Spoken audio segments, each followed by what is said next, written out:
చాలా బాగుంది. అందరూ కలిసి చూడొచ్చు. ఫ్యామిలీ ఎంటర్టైనర్ ఎంజాయ్ చేయొచ్చు. పవన్ కళ్యాణ్ ఫ్యాన్స్ అందరూ ఎంజాయ్ చేయొచ్చు. యాక్షన్ మూవీ, ఫైటింగ్ చాలా బాగుంది, స్టోరీ కూడా చాలా బాగుంది, అన్ని బాగున్నాయి. సూపర్ సూపర్ సూపర్ చాలా చాలా బాగుందండి. చాలా బాగుందండి. పవన్ కళ్యాణ్ ఎవరు డామినేట్ చేయలేరండి. పవన్ కళ్యాణేనండి. ఫ్యామిలీ హ్యాపీగా రావచ్చు. ఇది ఉగాదికి మంచి సినిమా. హ్యాపీ ఉగాది కాదు, ఇది హ్యాపీ ఉస్తాది. Only one and only king power star Pawan Kalyan. One man show నేను చెప్పను. డైరెక్టర్ కూడా చాలా బాగా కంబ్యాక్ ఇచ్చారు. ఈ మధ్యన డైరెక్టర్కి మంచి సినిమాలు లేవు. హరీష్ శంకర్కి మంచి లైఫ్. అప్పుడు గబ్బర్ సింగ్, ఇప్పుడు ఉస్తాద్ భగత్ సింగ్. ఈ సినిమాకి తిరుగులేదు, ఎదురు లేదు, ఏమీ లేదు. దురంధర్ కూడా దీని ముందు సరెండర్ అవ్వాల్సిందే, ఇంకేది లేదు. ఎందుకంటే చాలా సినిమాలు వెనక్కి తగ్గాయి, మనకు తెలిసిందే. నేను చెప్పను ఏ సినిమాలు అన్నది.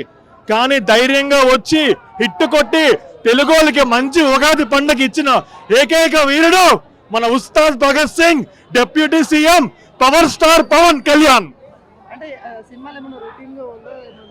రొటీన్ గా అంటే ఒకటే చెప్తున్నాను, ఈ మధ్యన మన సినిమా లైఫ్ అనేది 1 వీకే. ఇప్పుడు కలెక్షన్ పరంగా చూస్తే సినిమా టికెట్ రేట్ పెంచలేదు, మన గవర్నమెంట్ ఒప్పుకోలేదు, అది వేరే విషయం. రొటీన్ గా ఏమీ లేదు. కమర్షియల్ ఎలిమెంట్స్ అన్నీ ఉన్నాయి, కామెడీ ఉంది, పవన్ అన్న డాన్స్ ఉంది, తర్వాత స్టోరీ ఉంది, లవ్ ట్రాక్ ఉంది, సెంటిమెంట్ ఉంది, అన్నీ ఉన్నాయి. ముఖ్యంగా దేశభక్తి ఉంది. సో నేనేం చెప్తున్నానంటే హ్యాపీగా రావచ్చు. మీకు అన్ని ఎలిమెంట్స్ ఉన్నాయి, ఫుల్. మీరు ఎక్కడ బోర్ ఫీల్ అవ్వరు. ఎంటర్టైన్మెంట్ ఉంది, డాన్స్ ఉంది, అన్నీ ఉన్నాయి. హ్యాపీగా వచ్చి సినిమా చూడొచ్చు. సినిమాకి హైలైట్ పవన్ కళ్యాణ్ గారు. పవన్ కళ్యాణ్ గారి సినిమాలో హైలైట్లు ఉండవు, కేవలం పవన్ కళ్యాణ్ గారే హైలైట్. మాకు కనిపించేది కేవలం పవన్ కళ్యాణ్ గారే. పాటలు తమ్ముడు సినిమాలో పాట అయినది, ఆ పాట వేశారు, పిచ్చి కేకలు. పాట వినివ్వలేదు జనాలు, థియేటర్లో పిచ్చి పెట్టినట్టు ఎగురుతున్నారు. అంత బాగుంది. అక్కడేమో హీరోయిన్ ఏం చేసిందో, అక్కడ హీరో ఏం చేశాడో ఇక్కడ హీరోయిన్ అలా చేస్తుంది. చూస్తుంటే ముచ్చటగా ఉంది.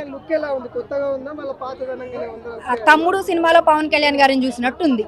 చాలా బాగుంది. అసలు ఎక్కడ తగ్గలేదు. పవన్ కళ్యాణ్ గారి ఎనర్జీ ఓజీ సినిమా కంటే రెట్టింపు ఉంది. మరి అప్పుడు షూటింగ్ చేయడం వల్ల ఏమో ఎంత బాగున్నారంటే మనిషి చూడడానికి అంతే బాగున్నారు. యాక్టింగ్ కూడా చాలా బాగుంది. ఎవరిది? పవన్ కళ్యాణ్ గారిని హీరోయిన్స్ కాదు కదా, ఆయన డామినేట్ చేసే వాళ్ళు ఎవ్వరూ లేరు. అసలు శ్రీలీల గారి డాన్స్ ఒకటే స్టెప్ చేసింది, ఓకేనా. పవన్ కళ్యాణ్ గారి ముందు శ్రీలీల కాదు కదా, హీరోయిన్స్ కాదు కదా, ఈ ప్రపంచం మొత్తం చెప్తున్నా, పవన్ కళ్యాణ్ గారిని డామినేట్ చేసేవాడు ఇంకా పుట్టలేదు, భగవంతుడు పుట్టించలేదు.